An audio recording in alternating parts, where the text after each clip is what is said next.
Okay, and we're live.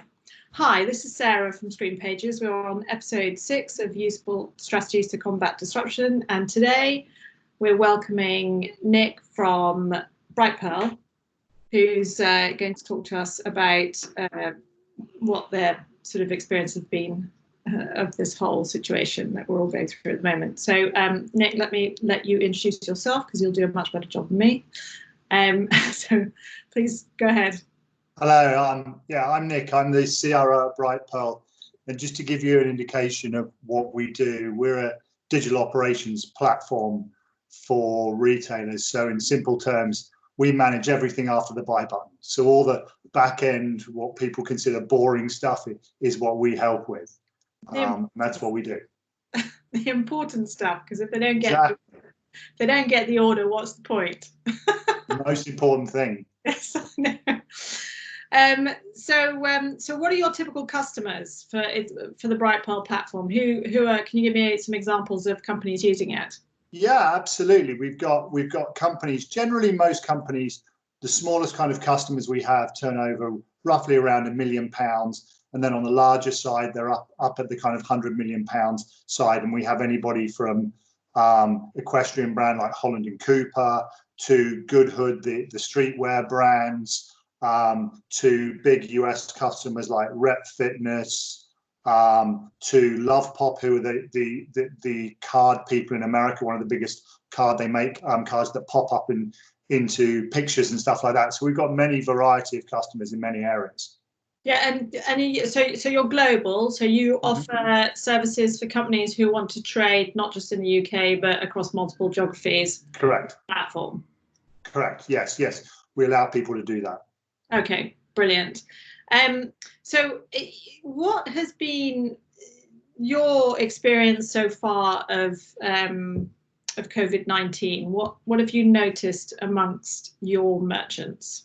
Yeah, so it's been really interesting. So we've seen large spikes for some companies, which is no big surprise. We've seen some big declines for some customers as they've had to shut warehouses and stuff like that, especially in the States during the lockdown of when they could only sell specific goods. We've also seen a massive shift towards different channels and customers kind of being able to be flexible. So there's a couple of kind of areas where we've seen spikes. No big surprise. Our customers who sell alcohol, who sell arts and crafts, who sell kind of toys, who sell homeware, anything to do with fitness, they've done really well. Some kind of weird areas. We have a customer that does kind of boat repairs and goods for repairing your boat. They saw a really big spike. So anything to do with trying to do something while you're in a kind of locked experience has done really well. What we have seen a huge kind of scramble is a direct to consumer play. And what we've seen companies that traditionally go through third parties, and we've seen this in the UK where plant suppliers who sell through DIY stores or garden centres haven't been able to get to their consumer. And we've seen this across many different sectors as people are trying to get to their consumer. And I think this will be a change we'll see forever, that people who wholesale to other companies will always keep a direct consumer channel. So we've really seen that. We've also seen a lot of customers having to adapt. And at the top end, we've seen customers that are getting massive amounts of traffic having to kind of having queuing systems on their websites, saying you're not taking orders when they don't have stock. So we've seen a lot of moving their manufacturing, changing things, and we've seen some great stuff. And the thing that makes me really happy is a lot of our customers have been giving back. If I look at our customer Fairfax and Favour, they gave £61,000 to NHS charities. We've seen Love Pop creating medical equipment in the US. We've seen Spike Ball, for every one set they give, for every 4 things purchased, they give 1 set of Spike Ball stuff to underprivileged neighborhoods. So we've seen the best of our customers really giving back, and I think that's a really positive thing.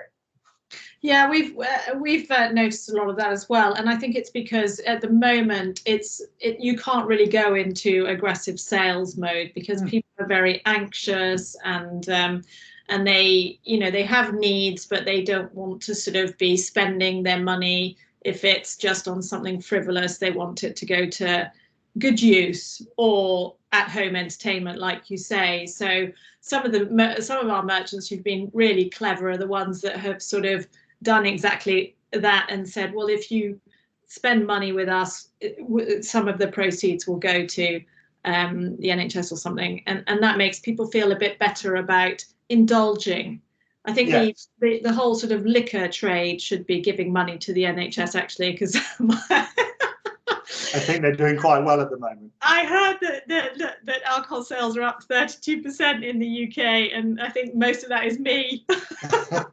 I think everybody's probably drinking a little bit more during this lockdown to help them in different ways through the lockdown. I think an interesting trend is, and this is, everybody thinks that clothing is down and clothing sales are down, and generally clothing sales are down in the older generations, but in some of the younger generations, clothing sales are actually up because they're bored and they're buying clothes. And yeah. I think the interesting thing, and the thing we're starting to look at research on, is what's that returns process going to be like when we come out of lockdown, and what's that going to look like, and how are companies going to handle those returns? Because there's going to be a lot of people who bought things who haven't been able to send it back during the lockdown, and how you deal with that as a company post lockdown will show how you keep on to those customers long term. Yes, and I think going back to the point you made earlier about direct to consumer, what we've seen is some merchants start selling direct to consumer for the first time. Correct. So, for example, a meat wholesaler who previously would have supplied butchers and restaurants will be sort of have all this meat that's just going to go off. So there's a startup in Brighton that sort of overnight acquired 2,000 customers when nobody could get onto their usual online shops. So the challenge for them is, they don't even understand, because they've never done direct to consumer, that people do want to return stuff, and you have to have a slick process for that. And if you don't have a slick process for that, they're only going to stick around with you for a certain period of time. If they previously bought all their meat from Ocado and then they decided to try you out, doesn't matter how great your meat is, they're going to go back to Ocado if you can't compete with that sort of returns and refunds process. You've got to have a good process, and it's kind of like, if it's a subscription, you've got to have a good process for cancellation. You've got to have a good process for the returns, because there's many, we did some stuff previously about the return tsunami and how much it costs you, that if someone comes and becomes a customer and then only purchases one thing off you, you generally are in loss. Yes. And actually keeping that customer, and customers look at Trustpilot, they look at things like that to see whether they're reliable. And as these companies step into the direct consumer, and you make the great point that they haven't done it before, so they haven't necessarily got the processes in place to do that, because or the systems or processes in place to be able to do that and to handle it and to manage those customers. And it's going to be a big challenge as we come out of lockdown for a lot of companies. Well, you've got a couple of choices, haven't you? In this particular company's case, what they did is that they repurposed a lot of their staff instead of furloughing them into sort of fulfilling orders. Mm-hmm. But obviously, that is not a cost-effective way. No. You're better off automating. Correct, you are. Sort of order management and fulfillment processes as possible, which is where software like yours comes in. So you can focus on, acquiring and retaining those customers. Yeah, I think our software, if you look at it, is there to get rid of some of those repetitive tasks. And that's really important, because what you've got a challenge in most warehouses with social distancing and actually managing through this.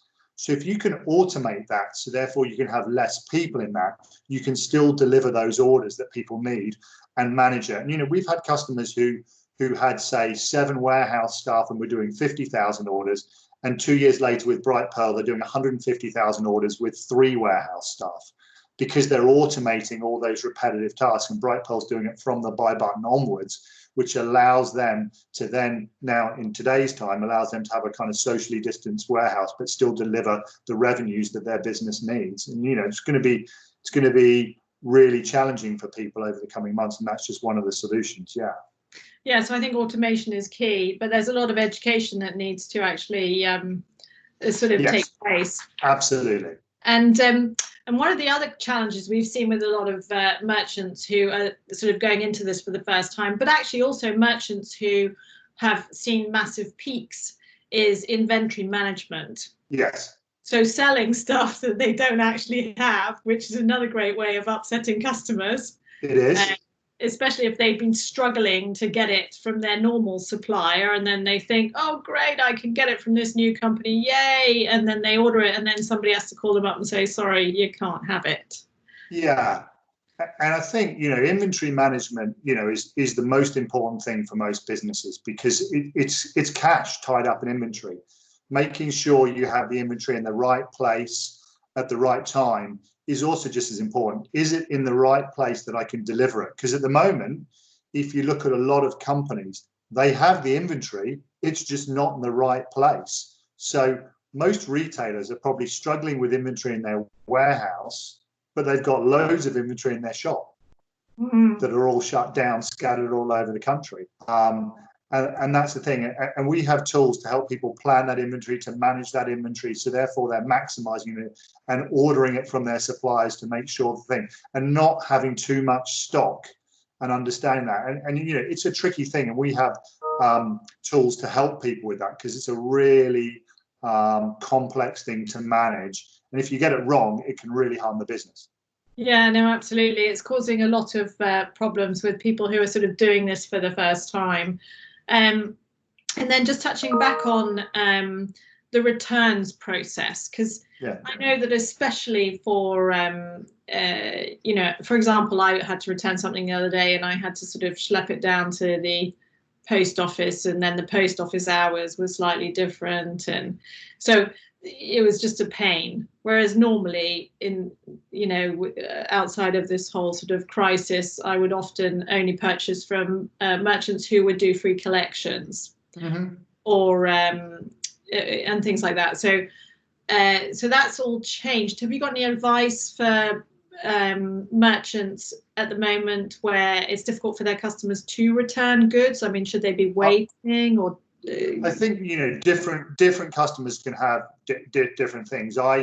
I bought some goods recently from a company, and they actually allowed me to book a return, and I put the label on the thing, left it outside my door, and the courier came and picked it up and took it away. So there is companies that are doing that. But I think the key thing is, and if you look at, you know, we did some stuff previously, and 77% of poor reviews are directed with issues after the buy button, and most of those are things, the wrong thing turning up, which means they've got to return it, which is, you know, I've ordered a white dress and it turned up in blue. That's an issue in the picking and packing and stuff like that, but it's still an issue.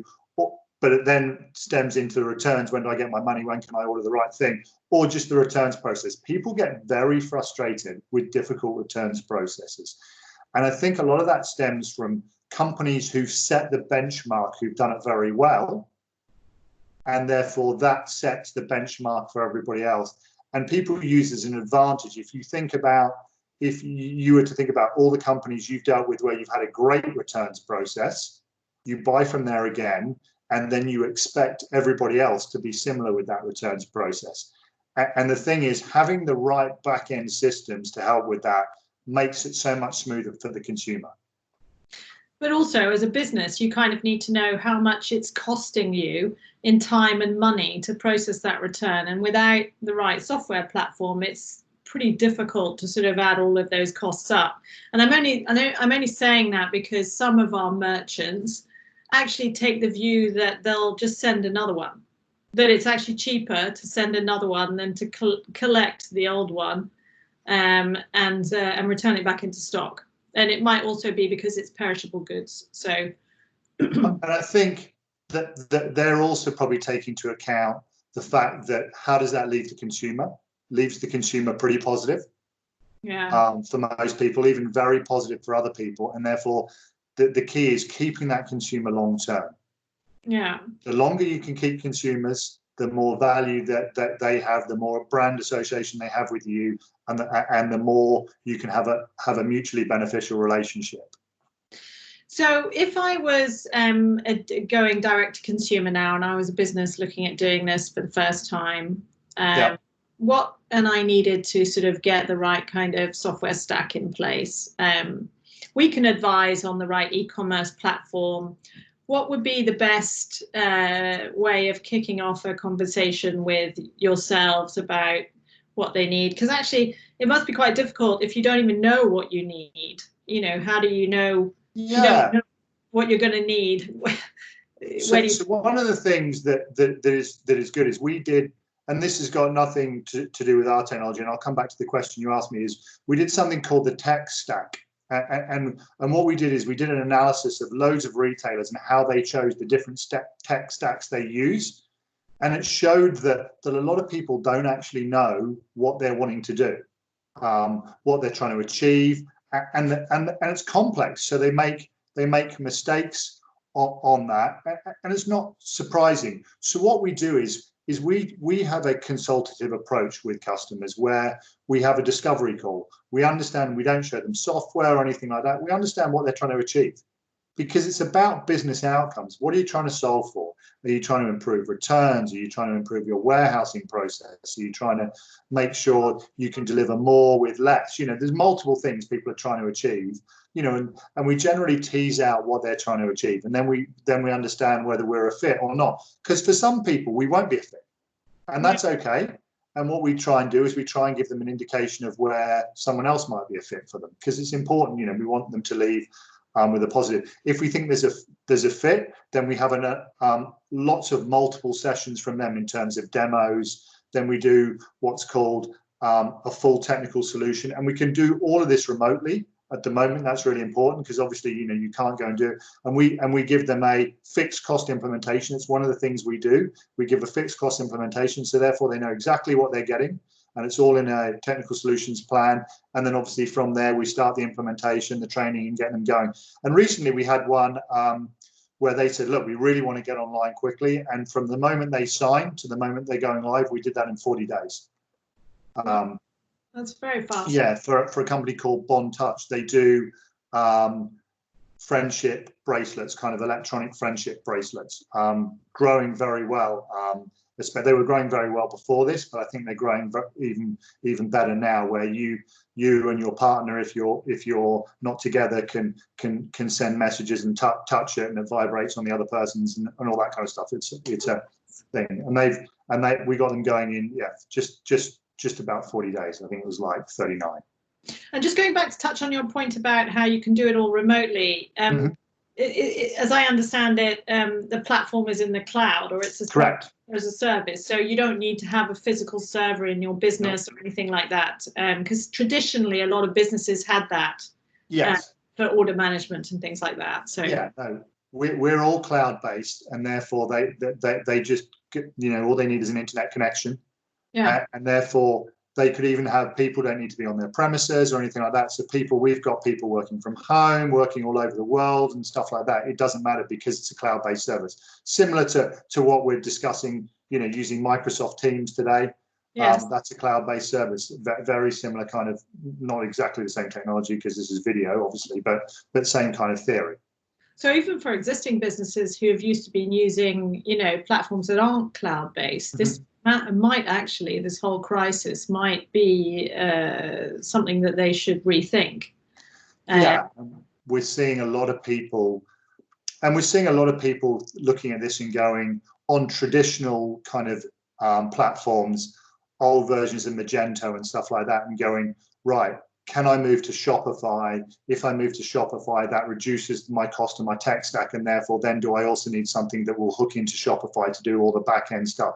And that's what we're seeing. So we're seeing, as you can see from Shopify's growth and share price and stuff like that, there's a lot of movement to Shopify from some of the more traditional stuff, and people trying to get online. And then how do I hook into that with the thing? And it could be that they have, you know, it could be a large D2C where they have a big legacy system like an Oracle or an SAP, but they want to portion to do that, and therefore they'll use Shopify, they'll use us, and then we'll connect into their legacy system to allow them to that. So therefore they can get online, manage all this very quickly. Yeah, so and it's not just Shopify. A lot of e-commerce platforms are sort of moving in that direction. So Magento have also got a sort of cloud starter. Yeah, they have, yeah. Which is much like that as well. So all of your business is effectively in the cloud. So you can run your sort of e-commerce omni-channel systems end to end from your home office. Correct. We'll see more, yeah, which we need, which everybody needs at the moment. That's right. And then all we need is robots and drones. And then nobody need ever leave home again. Yeah, that's what we need. We need those drones delivering our food and our parcels, as promised by Amazon. Yes, that's right. Okay, so I'm just conscious of the time here, actually. So can I sort of, just to finish up, ask more of a personal question, which is, and we've been asking this of all of the people we've invited to these fireside chats, is that how are you personally finding the whole lockdown, and you know, are you happy to share some pros and some cons? So I found that I'm probably working harder than ever, because it seems like I don't have a commute to work and I get to my desk. So I've been working harder than ever. I've managed to do loads of jobs that I've been putting off for ages. Yeah. Which I think everybody in the country. So I've repointed the patio. Yes. We've started doing a virtual pub quiz every Thursday, and we do that. So you find you're doing things that you wouldn't normally do. Do you go through bumps, and you know, does the family have arguments? Yeah, every family does. But we're managing pretty well. The lucky thing is we have a garden. We live in a house, so we're very lucky. You know, that we have that open space. And I go running a lot. I go running every day, which helps. But yeah, we're coping. It's difficult, and I think, you know, I'm working hard, and there's a lot of people having hard times. And we're just trying to get through it, as is everybody. Yeah, I think it is challenging, but hopefully we're sort of on the sort of upwards and onwards curve now. Hopefully, yes. Hopefully, yes. I personally can't wait until my children go back to school. I think that's what most people are now realizing, how much the schools really added value to their lives. Yes, I think all the teachers are having a real laugh at our expense now. Yes, indeed. Anyway, so listen, it's been really nice to chat to you. Thank you. Just to finish up, if somebody wants to get in touch, what's the best way for them to reach out to you guys? Yeah.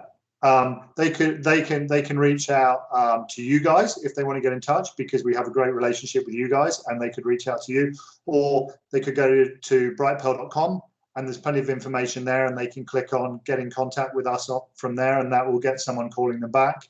But you know, either one of those two would be fantastic.